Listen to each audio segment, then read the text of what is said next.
वैष्णो देवी कुंवारी क्यों है अभी तक? त्रिकुट पर्वत पर विराजने वाली माता वैष्णो देवी का धाम माँ जगदम्बा का जागृत पीठ है। माता वैष्णो देवी के भक्त दुनिया भर से आते हैं और माता से मनोकामना पूर्ति का वरदान लेकर जाते हैं।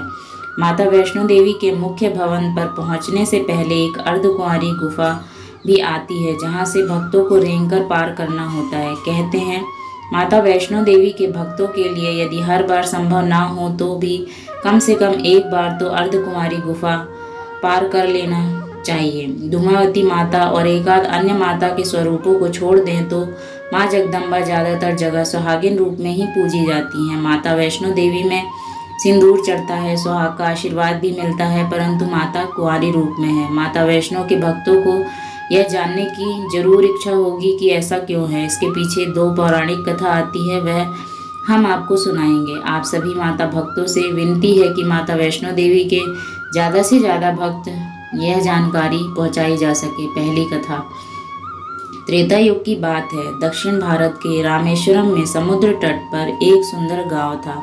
रत्नाकर पंडित यहीं रहते थे। रत्नाकर शिवजी और माँ आदिशक्ति के बड़े भक्त थे। गांव शहर में रत्नाकर का मान तो बहुत था, पर कोई संतान न थी। रत्नाकर की पत्नी हमेशा माँ आदिशक्ति से संतान की गुहार लगाती रहती थी। उन्होंने लगातार कई वर्षों तक माँ की पूजा अर्चना की। कई सालों से संतानहीन रत्नाकर की पत्नी की प्रार्थना एक दिन माँ ने सुन ली। वह गर्भवती हुई तो एक रात रत्नाकर के सपने में एक बालिका ने आकर कहा, मैं तुम्हारे घर आ रही हूँ, पर एक शर्त पर, मैं जो कुछ करना चाहूँ रोकोगे नहीं। पुजारी और सिद्ध पंडित रत्नाकर को यह आभास हो गया कि माँ आदिशक्ति के सतरज और तम को दिखाने वाले तीन रूप महासरस्वती, महालक्ष्मी और महादुर्गा ने मिलकर ही इस कन्या का रूप लिया है। नियत समय पर इस देव कन्या का जन्म हुआ। रत्नाकर को यह भी पता चल गया था कि वह कन्या माँ आदिशक्ति ने धर्म की रक्षा के लिए ही प्रकट की है। रत्नाकर उसी भाव से कन्या का लालन पालन करने लगे। दूसरी पौराणिक कथा जम्मू के त्रिकुट पर्वत पर एक भव्य गुफा है। इस गुफा में प्राकृतिक रूप से तीन पिंडी बनी हुई है। यह पिंडी देवी सरस्वती, लक्ष्मी और माँ काली की है। भक्तों को इन्हीं पिंडियों के दर्शन होते हैं, लेकिन माता वैष्णो की यह कोई पिंडी नहीं है।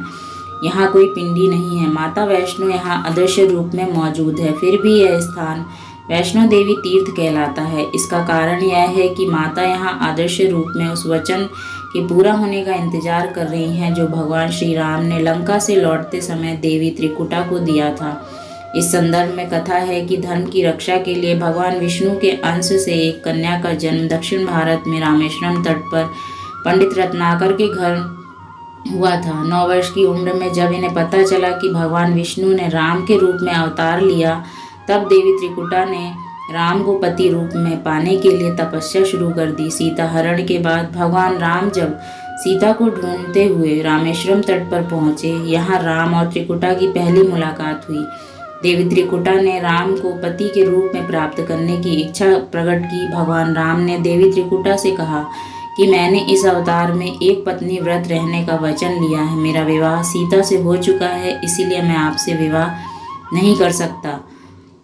देवी त्रिकुटा ने जब बहुत अन्य विनय किया, तब श्री राम ने कहा कि लंका से लौटते समय मैं आपके पास आऊँगा। अगर आप मुझे पहचान लेंगी तो मैं आपसे विवाह कर लूँगा। श्री राम ने अपने वचन का पालन किया और लंका से लौटते समय देवी त्रिकुटा के पास आए, लेकिन भगवान राम की माया के कारण देवी त्रिकुटा ने उन्हें पहचान नहीं सकी। त्रिकुटा के दुख को दूर करने के लिए श्री राम ने कहा कि देवी, आप त्रिकुट पर्वत पर एक दिव्य गुफा है। उस गुफा में तीनों महाशक्तियाँ महासरस्वती, महालक्ष्मी और महाकाली पिंडी रूप में विराजमान है। आप उसी गुफा में जाकर मेरी प्रतीक्षा कीजिए। कलयुग में जब मेरा अवतार होगा तब मैं आकर आपसे विवाह करूंगा। तब तक महावीर हनुमान आपकी सेवा में रहेंगे और धर्म की रक्षा में आपकी सहायता करेंगे। धर्म का पालन करने वाले भक्तों की आप मनोकामना पूरी कीजिए। भगवान राम के आदेश के अनुसार आज भी वैष्णो माता उनकी प्रतीक्षा कर रही हैं और अपने दरबार में